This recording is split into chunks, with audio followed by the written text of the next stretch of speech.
Mailbag coming up here on Chicago Bears Now, but here's the deal. Subscribe to the channel and turn on those notifications. I know a lot of you folks that watch our videos and are subscribed. Number one, thank you guys so much, but a very small percentage of you guys have turned on notifications. What does that do? If you hit that notification bell and select all, you're going to get a noti on your phone every single time we publish a video or go live. Right now, if you don't have notis on, you may not get that. So hit that sub button if you haven't already. Turn on those notifications. That way you never miss a video here at Chicago Bears Now.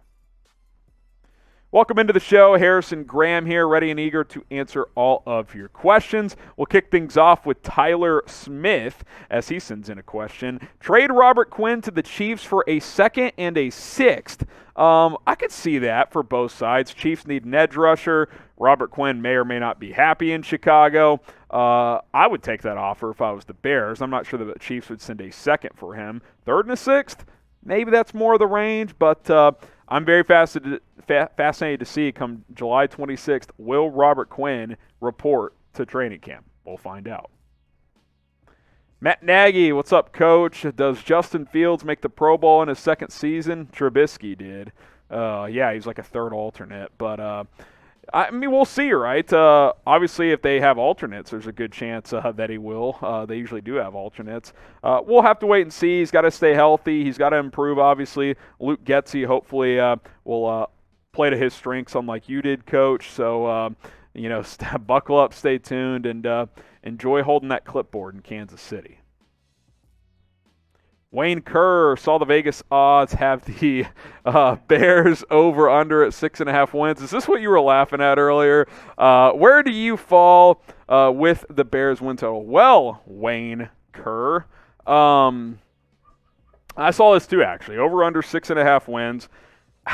I kind of get where the national media and narrative is coming from in a sense, because on paper you're like, have the Bears improved? I'm hammering the over, though, because what people are not accounting for is new regime, new coaching staff, and by the way, a much easier schedule. The Bears won 6 games last year with the second hardest in the schedule in the NFL. This year they have the second easiest, and with the coaching staff that was lost. Matt Nagy was a lost individual. He did not know which buttons to press, and that team still won 6 games, and they really should have won 8. They should have beat Pittsburgh and Baltimore. That would have made them an 8-win team. I think the over is very possible, and quite frankly, I think it's likely. I think they will win at least 7 games, so I'm hammering the over 6.5. Where do you guys fall into line here? Over under 6.5 wins for the Bears this year. Type O for over, type U for under. This will be the pinned comment on today's show. Over under 6.5 dubs for the Bears in 2022. All right, Funkbringer with the super chat, kicking things off. Appreciate that. With the national media roasting us, could they be setting Eberflus up for a possible Coach of the Year nomination? We will prove the media wrong. Bear down. First of all, get the bear downs going in the comments. Second of all, look, the national media is like, yeah, it's going to win 3-4 games. I mean, if this team went like 9-8, Eberflus would have a pretty strong case, because one thing I will agree with the national media on is on paper, this roster isn't great. This isn't like a top 10 roster in the NFL. It's probably a bottom 10 roster overall, but I think there's some good young talent. I think this coaching staff's going to help. I think the schedule's manageable. So, yeah, I think it's possible, Funkbringer. If everybody's saying 5-6 wins and this team wins 9 games or something like that, you'd have to put Matt Eberflus in the Coach of the Year conversation. Evan Hart, where do you see Ebner's role in 2 years? Okay, 2 years from now, so 2024. Maybe a 1-2 punch of Khalil Herbert and Treston Ebner. If David Montgomery's out of the picture, I think Ebner's role next year would already be pretty high. I think he'll have a role this year on special teams, then somewhat out of the backfield as well. So RB2 in a couple years, Evan Hart also contributing on special teams. That's kind of what I see. Mike992Z asks, will Luke Getsy finally bring a competent screen game to the Bears? A big part of this Shanahan offense is the screen game, so I hope so. It's been lacking for years in this offense. Nagy used it pretty well in 2018, and then he just went away from it. Now, losing Tariq Cohen in 2020 and not having him last year, that certainly hurt. But David Montgomery can run the screen game. You talk about Treston Ebner. He was an excellent receiving back at Baylor. You can use him in that way as well. I think Khalil Herbert should be able to handle that. If Darrington Evans makes this roster, he's a scat back. So, yeah, you should be able to run the screen game. And what's an easy way to make up for a not-so-great offensive line?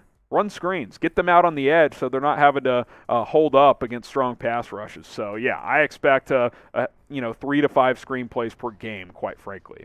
Do you trust Luke Getsy? Type T for trust, type D for don't.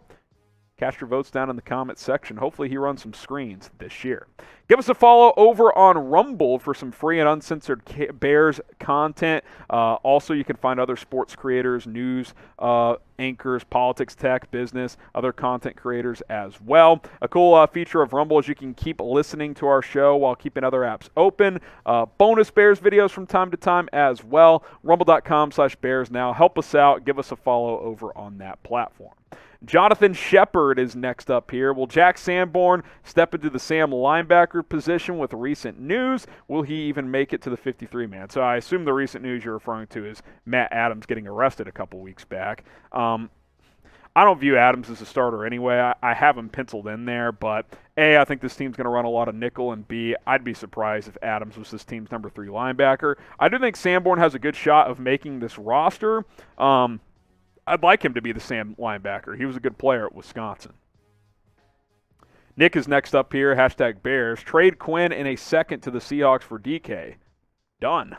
I don't think the Seahawks would do it. Seahawks are tanking. Why do they want a 32-year-old expensive pass rusher and only a second-round pick for DK? So I would do that a million times out of a million. I don't think the Seahawks would do it once out of a million. So, hey, if Poles pulls that off, Executive of the Year. Philip Paul Masano, I heard next year's draft class is deep at quarterback and wide receiver. Do you have knowledge on the 2023 class? Yeah, I mean, the quarterbacks, Bryce Young out of Alabama, he's a stud. C.J. Stroud, another Ohio State quarterback who I like C.J. Stroud, but up to this point, he's not the prospect Justin Fields was, at least in my opinion, but he is a good prospect. Van Dyke, is it Tyler Van Dyke out of Miami? He's moving up boards. Will Levis out of Kentucky. Here's the deal on Will Levis. He puts mayonnaise in his coffee. Not interested. A few more quarterbacks in there as well. Spencer Rattler, does he bounce back? Anthony Richardson out of Florida has some potential, but he's raw. Receivers, really good. Obviously, Jackson Smith and Jigba. Jordan Addison, who's at USC now. Boutte out of LSU. I always forget his first name. Keyshawn Boutte, he's really good. Thank you, Producer Coop. And there's a bunch more receivers. Quentin Johnston out of TCU. My alma mater might sneak into round 1. So, yeah, very deep. If you need a quarterback, I hope you don't. There's some options, but there's a lot of receivers as well. Speaking of quarterback, who's your favorite Bears quarterback of all time? Is it Sexy Rexy? Is it Smokin' Jay? Is it Sid Luckman? If you say Sid Luckman, though, and you weren't watching him 80 years ago, then that's cheating a bit. Is it Jim McMahon? Is it Justin Fields? Is it Smokin' Jay Cutler? Let me know. Favorite Bears quarterback of all time. Nicholas Rishi here. Do you think Julio Jones has anything left, and could he bring value to the team if we sign him?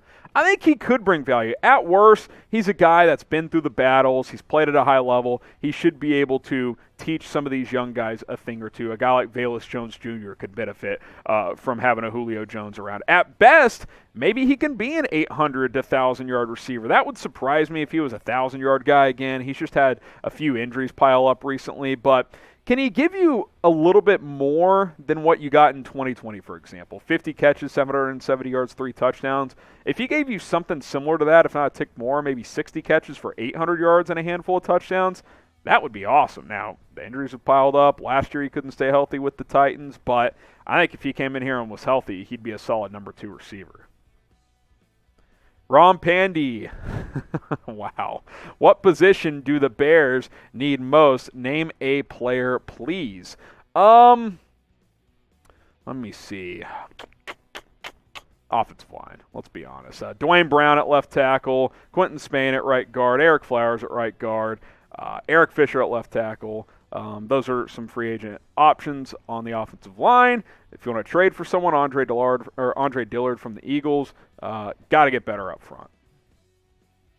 Amos Goldberg, I was high on DK to Chicago, but wide receivers coming into the league at such an elite level. Just go get yourself a Jackson Smith and Jigba or Jordan Addison. Don't give up multiple draft picks. Yeah, I mean, that's a good approach. Now, that doesn't help you this year, but yeah, long term, I think drafting a receiver early next year makes a lot of sense. Obviously, we'll see how Mooney continues to grow. I think he's on the cusp of being very, very, very good. Velus Jones, if he can be a key contributor, that would be nice. So, but yeah, these guys are pro-ready pretty quickly at receiver. Alan Melendez, I don't think I trust Sam Mustipher at right guard. Me neither. I think I would rather try my luck with Zach Thomas.